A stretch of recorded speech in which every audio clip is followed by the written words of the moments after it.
Today our guests are Jennifer Tarwater and Emily Olvey, and they're from In His Wings. Yes. And welcome to Let's Talk Jonesboro. Thank you. Tell us a little bit about your nonprofit. Our nonprofit is called In His Wings, and we have been building since April 6th.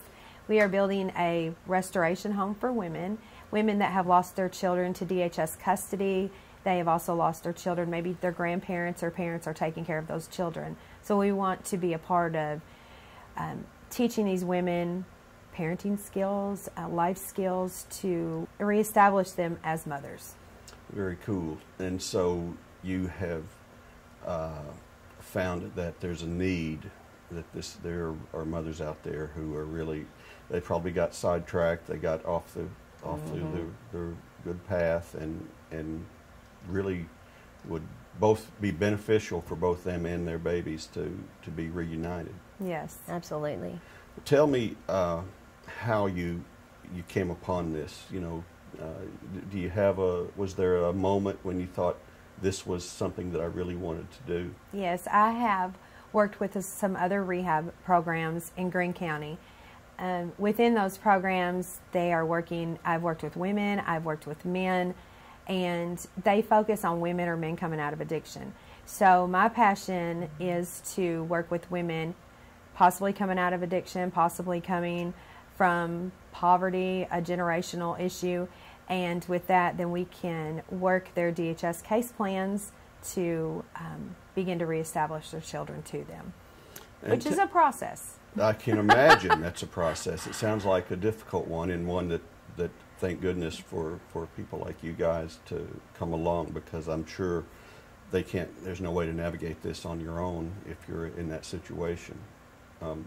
Tell me what type of skills In His Wings offers.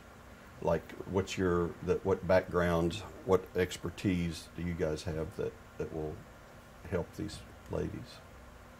We have counselors that are wanting to partner with us, and so we are working through that process. We do have counselors on our board of directors.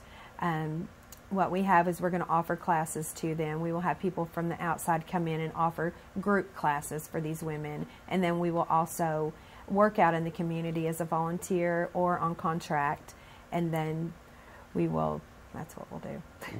Thank goodness this is alive. I just want to say, as far as the background goes, we both have gone through a program like this. Okay. We just want people to know that they can overcome it. It is possible. So, yeah.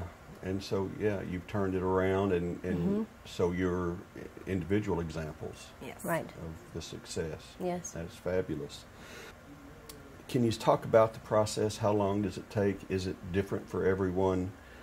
It is not different for everyone as in program time. The program time is 9 months.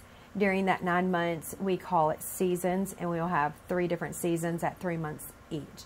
The first season, we will work on grounding the individual, the woman, and begin working on the root problem of where their addiction and the lifestyle has corrupted their thinking.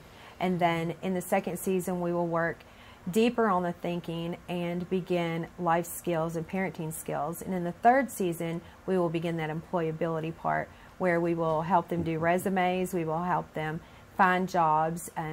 Through those 9 months, actually for 6 months, through that time, by these women working out in the community, going to different group meetings just inside the home and outside of the home, then they will learn courage. Because for so long in the addiction, then they've been beat down, not just beat down probably physically for some of them, but mentally. And then we can give them courage and hope and let them know their value and their worth, and that they can do better than what they have been doing, which landed them there in His Wings. Have you found that there is a breakthrough moment when they find that they can do this, when a woman who's been through this process really says, I can do this, or does it kind of creep up on you? I think it takes about 60 days to come out of the fog. About 60 days. It is a process. The first week, you're taking the first step to walk out of a familiar environment, which is destruction, really. You get out of that familiar environment into an unfamiliar environment, and nothing is the same of what this woman has been doing prior to getting into the program. So then they're there, they're learning structure, they have rules, they have people that they have to adhere to for instructions, and sometimes people will last a week, sometimes they'll last the whole entire program. Some of the programs I've worked with have been 4 months, 12 months, 9 months. So it's replacing bad habits with good habits. It is. Mm-hmm. Learning to think differently. Yep, absolutely. And so do you guys bring in DHS to observe, or are you preparing them for their interviews with DHS, or how does that work? What we have found out with DHS is that usually a girl that has a DHS case, strictly talking about DHS, they will wait until the very last minute until they're about to lose their kids. Mm-hmm. And then they say, okay, now I want some help. Who can help me? And they come to us and it's last minute. It's like that particular area is a case-by-case thing. These women waiting to the last minute, their case plan is about to be over with. We hope that we can begin to work with DHS. We do have 2 CASA workers on our board, and so they have been getting our name out to the DHS offices. I've had some calls from DHS workers already ready to place some women with us. I see. So where's your site going to be? Our location is 5135 Highway 141 North. It's about 4 miles north of Parker Park. So it's just outside the city limits? It is. Of Jonesboro? It is. Okay. Very nice. And so I guess it's a good retreat atmosphere is what you're aiming for, right? Yes, and we hope that you'll visit us. It's a very peaceful area. Yes. The mayor would love to do that. Yeah. I think that would be very cool. Yes. Because he's always, we have, a lot of, there are several charities that try to do good things to help women and men in recovery, but it's a different process, I think, for the genders. It is. And so we are the first women's first step restoration home in Jonesboro, so it's a really big deal to us. It really is, to be able to be that first house that is going to house women as a first step. Tell me how many you can serve initially and what your goals are. For the rest of this year, we will house 10, and then we are able to house 24. Okay. So until the beginning of the year, we'll only house 10. Will you provide food? You'll provide all needs? We will. At that time? That's yes, fabulous. It won't cost them anything to come there. So tell me about the process of getting this started.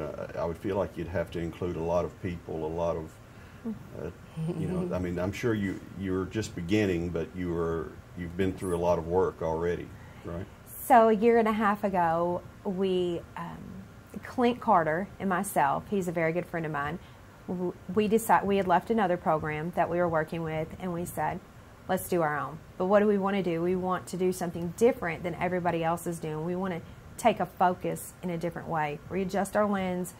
And I said, let's do the women that have lost their kids. Nobody's doing that, totally directive on that. And so that's where we started writing out our bylaws. We signed up for our 501c3. We got our articles of incorporation through the state. We began doing all of that in March of last year. We hosted a concert in Paragould last year. At the end of July, we raised some money, and from then on, it has just taken off. It has just taken off. We began building this home on April 6th, and we are going to open the doors September 2nd. That's wonderful. How many staff members will it require? There will be 2 of us on site at all times. Okay. So we have no paid staff. We are strictly ran on donations. We are not funded by the government or the state in any way. Well, tell us how to donate, and second, how to volunteer if you need more volunteers. Okay, so to volunteer, you would call me, and my phone number is 870-476-4294. You would call me to do an interview about volunteering. We have a lot of areas that could use some volunteers. To donate, you can donate through our Facebook page. You can donate through In His Wings Ministry website, there's a donate button. What we are looking for right now is monthly commitments. One-time support is good, and monthly commitments keep us established. We're also looking for cleaning contracts that I can take the girls out and we can clean, whether it be a church or a business, and that way we can do a contract labor with them. And that helps us sustain. How are you funded? We're funded strictly on donations. Strictly on donations? Yes. Very good. So far this year, we have spent around since April 6th, around $50,000 of the donation money. So we have a bookkeeper. Kelso Solutions handles our bookkeeping, and so all of our finances are, if anybody asked them for us, we have that. Yeah. Very good. They are Jennifer Tarwater and Emily Olvey with In His Wings. Ladies, thank you for joining us on Let's Talk. Thank you for having us. Thank you for having us.